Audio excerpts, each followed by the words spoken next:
No people built the pyramids. And if you look around the world, you see certain telltale things that let you know that advanced machinery was in usage. For sure. This whole thing where slaves are stronger people is a fallacy. We like to believe that slaves are stronger. Slaves are weaker because they don't eat the right food and they live a terrible life. Even Tesla says that this is where he came to get the information. But if you follow that information pathway, it leads you to this character called Thoth. The ancient Egyptian deity associated with wisdom, magic, and writing is a central figure in both historical and esoteric traditions. In the realm of the occult, Thoth is revered, not just as a god of knowledge, but also as a master of mystical arts, embodying the convergence of divine communication and magical practice. And the emerald tablets of Thoth are literally mind-changing and mind-blowing, just because you understand when this was written and the terminology being used is far too accurate for now. The emerald tablets translated in the work are 10, but they were divided into 13 parts for the sake of convenience. They took the 13 tablets and broke it down into 10 because of the way that the verses were written out. It just made it easier to put it into a canonized book. So we're talking about the final 2 tablets of the emerald tablets of Thoth. The plural tablets, because there's 2 versions of the emerald tablets. There's an emerald tablet of Hermes, which is singular 1, which is located in Cambridge at the Cambridge University in the UK. And then the emerald tablets of Thoth, which were written between 36 to 38,000 years ago, are actually in the Vatican archive now. That's where they reside after being rediscovered and brought back to Egypt in the 1920s. Here are several key aspects of Thoth's role and symbolism within occult traditions. Thoth is often depicted as the god who possesses ultimate knowledge and mastery over magic. In Egyptian mythology, he was the one who crafted the spells that protected the gods and taught Isis the magic she needed to resurrect Osiris. His wisdom was so profound that it was said he knew the secrets of the heavens, earth, and the underworld. Thoth, in Egyptian religion, a god of the moon, of reckoning, of learning, and of writing. He was held to be the inventor of writing, the creator of languages, the scribe, interpreter, and advisor of the gods, and the representative of the sun god Re. His responsibility for writing was shared with the goddess Seshat. Let me read something to you that was written 38,000 years ago. Wise words, although written by my decaying hand. This is Thoth speaking right now. The first intelligencer, the most wisest man to ever walk this planet. The one that helped kickstart civilizations around the entire planet, all over the world. In every region of the planet, he has his influence there. He says, wise words, although written by my decaying hand, remain imperishable through time, imbued with the medicine of immortality by the All-Master. He was taught the secrets of immortality by the All-Master, who actually was his father, Ea Enki, aka Thought Me. The cult of Thoth was centered in the town of Khmunu, Hermopolis, modern Al-Ashminin in Upper Egypt.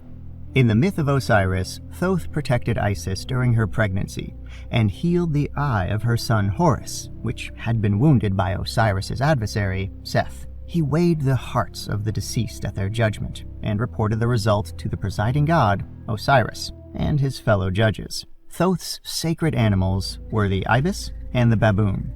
Millions of mummified bodies of those animals have been found in cemeteries near Hermopolis and Memphis. Thoth was usually represented in human form with an ibis's head.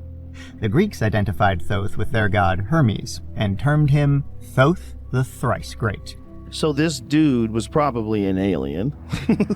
Dude, first of all, there are no probablys. Yeah. That's the benefit once you hear it or read it, is the fact that it's given in first person, and that's not possible. The things that are being said are impossible. Enough time has passed, though, that it's not like that. He literally says, hey, there's a spaceship on Earth, and this is where it is. Because if all you care about is information, right? Like, that's what you start to see is when you get to everybody's civilization, Asian, Indian, African, when you get to the crux of their information, nobody's disagreeing with anybody. The greatest trick is to make us believe that people back then were dumber and we're smarter. And that whole thing is a fallacy. But it's worth it for us to believe that. There are several originary myths associated with Thoth. In one version of his story, he was self-created during the dawn of time as an ibis, who laid an egg which held the key to all creation inside. In another version of Thoth's life story, he emerged from the lips of Ra and became known as a god without a mother. Another tale involved a fight for power between the two gods Horus and Set. When Set inadvertently swallowed Set's semen during their tussle, he conceived a child who was born from his forehead as Thoth. Thoth is associated with divine balance. In the latter version of Thoth's myth, he healed both rivals and mediated their conflict. He carried this role into his duties as a deity, as a god of equilibrium and justice who presided over Earth while issuing judgments on disputes between the gods. Thoth was closely associated with Maat, the goddess of truth, justice, balance, and order, and daughter of Ra. In some myths, Thoth is married to Maat, and together they represent complementary qualities.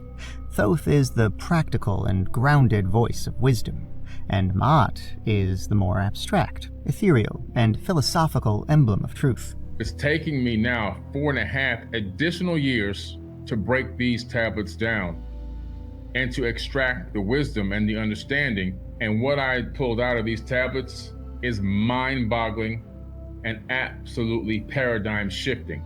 He said, be unseen and be undiscovered by all those who will come and go, wandering the wastelands of life. Wise words, although written by my decaying hand, remain imperishable through time, imbued with the medicine of immortality by the All-Master. Be unseen and undiscovered by all those who will come and go, wandering the wastelands of life.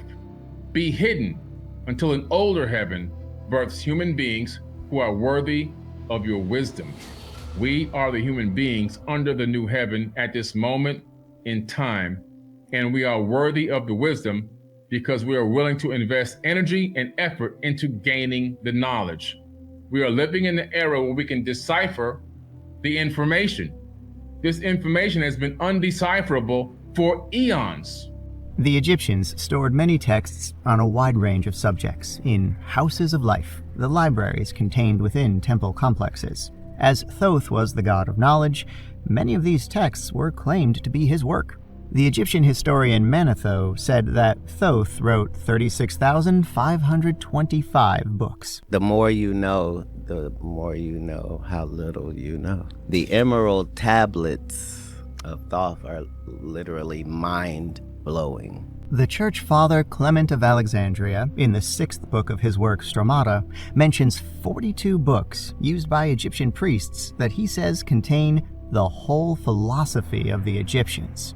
All these books, according to Clement, were written by Hermes, a pre-existing Greek god that the Greeks likened to Thoth, claiming they were the same god, having similar qualities, e.g., both invented writing. Translation from Egyptian language and concepts to Greek language and concepts was not entirely accurate, and some Egyptian authenticity was lost.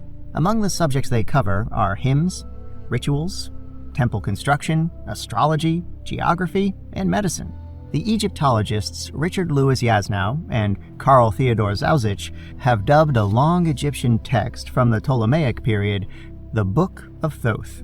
This demotic text, known from more than 40 fragmentary copies, consists of a dialogue between a person called the One Who Loves Knowledge and a figure that Yasnow and Zauzich identify as Thoth. The topics of their conversation include the works of scribes, various aspects of the gods and their sacred animals, and the Duat, the realm of the dead. Thoth, as a deity in Egyptian mythology, was revered as the inventor of writing and the scribe of the gods. He was often depicted as a man with the head of an ibis or a baboon, animals sacred to him, holding a writing palette and reed pen. Thoth was also considered the mediator of godly disputes and the recorder of the divine order. The mythology surrounding Thoth suggests that he authored many works, covering everything from magic and philosophy to science and religion. Thus, his association with a powerful book is not surprising.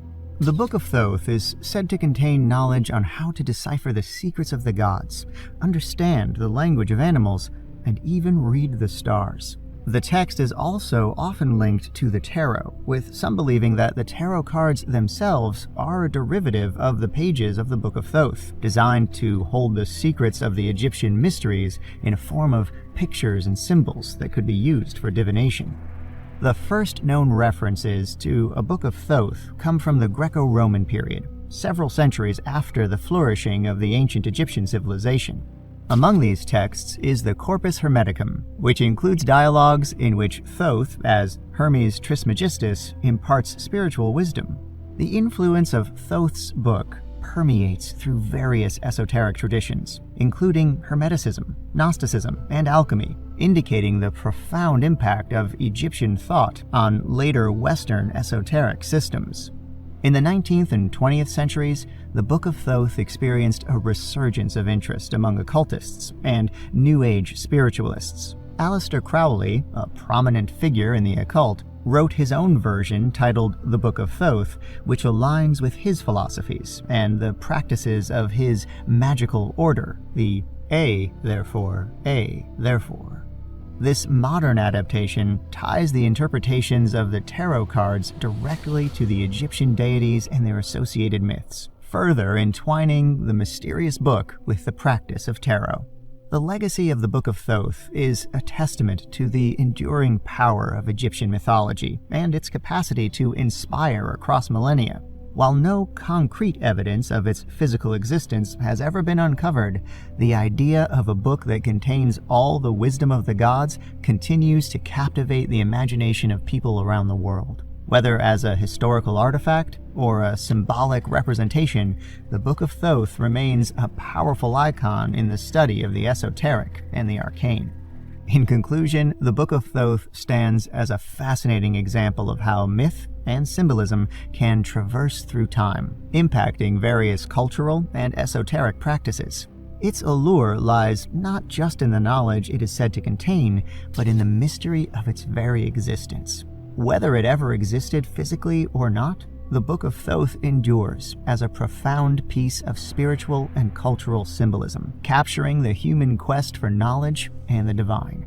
In the tapestry of the occult, Thoth emerges not merely as a historical deity, but as a symbol of the perennial quest for knowledge and the mystical union between the divine and the human. His teachings, whether literal or symbolic, continue to influence a wide range of mystical traditions and practices, underscoring his enduring legacy as the master of the mysteries.